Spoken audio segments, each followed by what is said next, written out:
تا دەڕوات بانگەشەی هەڵبژاردننی لایەنەکان بۆ پەرلەمانی فدراڵی ئەڵمانیا شەڕتر بووەتەوە. ئاڵا شاڵی پەیامنێری ڕوودا و لە هامبۆرگ لەگەڵماندا. ئاڵا سلااوت لێبێت دوایین ڕاپرسیەکان لەسەر هەڵبژاردننی پەرلەمانی فدراڵی ئەڵمانیا چییە؟ فوات سلااوتان لێبێت جەعفەر سلااو لە ئێوە. فوات دوایین ڕاپرسیەکان دەڵێ پارتی کریستیان دیموکراتەکان لە سەدا 32 دەنگەکان 30 تا 32 دەنگەکان بەدەستێن و پارتی AfD ئالتەرناتیڤ فۆر دۆیچلاند ئەوان لە سەدا بۆی هەیە وەکو خوان ئەمڕۆ لە بانکەشەی هەڵبژاردنەکانە ئاماژیان پێدا ڕەنگە تا لە سەدا 25 بەدەست بن و واتە دەبنە دووهەم بەهێزترین پارت لە ئەڵمانیا کە زۆرترین دەنگ بەدەست دەهێن. ئێمە ئەمڕۆ لە بانکەشەی هەڵبژاردننی پارتی AfD بووین لە شارەوانی شاری هامبۆرگ. لێرە هەمیشە ئەم شارە بە شاری چەپەکان ناودەبرێ. پارتی سۆسیال دیموکراتەکان زۆرترین دەنگیان هەمیشە هەبووەوە. سەرۆکی شارەوانی ئێستای ئەم شارە سەر بە پارتی سۆسیال دیموکراتەکانە SPD. بەڵام ئەمڕۆ AfD هاتە ئێرە نزیکەی 1000 کەس لێرە هاتبوون گوێیان لە سەرۆکی پارتەکەیان گرت و هەروەها ئەو سەرۆکەیە کە ئیستا خۆی کاندید کردووە بۆ پۆستی ڕاوێژکاری ئەڵمانیا.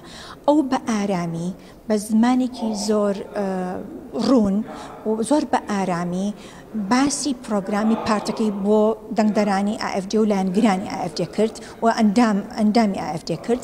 بەڵام ئەو پرۆگرامی واخستە ڕوو هەموو ڕغنەی توندی لە سیاسەتی ئیستەی حکوومەتی ئەڵمانیا و پارتەکانی دیکە گرتووە بە هەمووی بە فاشیست و بە سۆسیالیست ناوبرا ناوهێنا و تەنها چارەسەیە کە بتوانێت ئێستا ئەڵمانیا لەم قەیرانی کە ئێستا تێکەوتووە دەری بێنێت و ڕزگاری بکە پارتی AfD وەکو خۆی ئاماژەی پێدا و نەچوو قوڵایی ناو بابەتەکان چۆن ئێوە چارەسەری بکە بۆ ئەو گرنگ بوو کە ئاماژەی پێ بدە ئێمە قوبوڵی ناکەین چی دیکە کۆچبەران هەستن کەس مناڵەکانمان بکوژن یاخود ئەو ڕووداوی لە ماکتی بکڕ بدا نامانە چی دیکە قوبوڵەکەین بەڵکو ئێمە ئەو پارتین کە سیاست دەکەین بەس بۆ ئەڵمانیەکان و ئێمە دەمانەوێت ئەو کۆچبەرانی کە مافی مانەوانی لە ئەڵمانیا دێپۆرتی وڵاتی خۆیان بکەینەوە. ئێمە دەمانەوێت چی دیکە یەکێتی ئەوروپا دەستێوەردان لە سیاسەتی ناوخۆی ئەڵمانیا نەکات. ئێمە دەمانوێت یەکێتی ئەوروپا بینە دەرەوە. ئێمە دەمانەوێت چی دیکە لە زۆنی یۆرۆ بینە دەرەوە. ئێمە دەمانێت ئەڵمانیا بگەڕنە بۆ ئەڵمانیاکی ڕەسەنی خۆی. ئێمە دەمانێت منداڵەکانمان لە قوتابخانە فێر نەکرێن کە ڕەگەزی خۆیان بگۆڕن.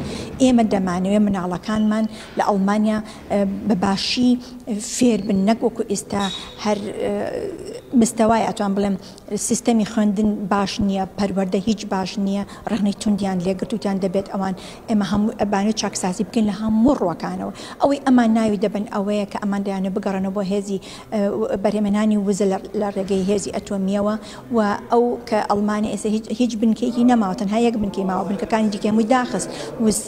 چەندین ساڵە ئەڵمانیا هەوڵ دەدا لە ڕێگەی وزەی سەوزە و وزەی ژینگە دۆستانەوە وزە بەرهەم بێنن. ئەمان دەیانێت هەمووی کۆتایی پێبێنن بگەڕنەوە بۆ بەرهێمهێنانی وزەی بنەڕەتی لە ڕێگەی نەوت و گاز و هەروەها هێز ئەتۆمیەکانەوە وزە ئەتۆمیەکانەوە. ئەمانە هەمووی ئەو سیاستن کە سەرۆکی پارتەکە لێرە ئاماژی پێدا. ئەمان دەیانێت باج کەمکەنە لەسەر خەڵک. ئەمان دەیانەوێت تا ئێستا وڵاتی ئەڵمانیا وڵاتێکی سۆسیالە، واتە داهاتی دەوڵەت زۆر گرینگە و داهاتی دەوڵەتیش بە باجە، بە داهاتی دەوڵەت لە سیستەمی ئەڵمانە سیستەمێکی زۆر زەحمەت و ئاڵۆزە. ئەمان دەیانێت زۆربەی شت هەیە لای بن بە هەموو شێوەیەک. ئەمڕۆ کارێکیان کرد بە دەنگدەرانی خۆیان یاوت تاکە پارتێک بتوانێت ئێوە ڕزگارکە کە داهاتتان بۆ خۆتان بێ ئێمەین.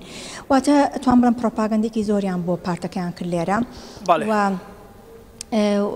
ئەتوانم بڵێم بەڕاستی ئەوانی دیموکراس دۆستن و خەڵکی ئەڵمانیا زۆر ترسیان لە دڵدایە ئەوانی کە دژی ئەم پارتن.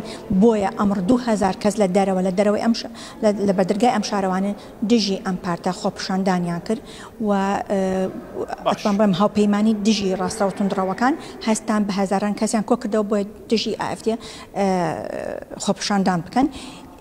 بەڵێ خۆتان نەزان AfD پارتێکی ڕاستەی توندڕەوە دژە کۆچبەرە و لێرە بەردەوام دەبن لە بانکەشەی هەڵبژاردن تاکو 23 ڕۆژی هەڵبژاردننی ئەڵمانیایە. ململانیەکان بەڕاست لە نێوان پارتەکانە زۆر بەهێزە و ئەوەی پارتەکان دیکە لێ ترسن کە لەبەر ئەوەی ئەم پارتە بەڕاستی هەوڵ دەدا بە پرۆپاگەندا دەنگدەرانیان ڕاکێشن بۆخان دەترسن دەنگێکی زۆر بەدەست بێن. بەڵێ گەڵێک سپاس ئاڵا شاڵی جا ئەڵمانیای بەتە بمە ڕابووی.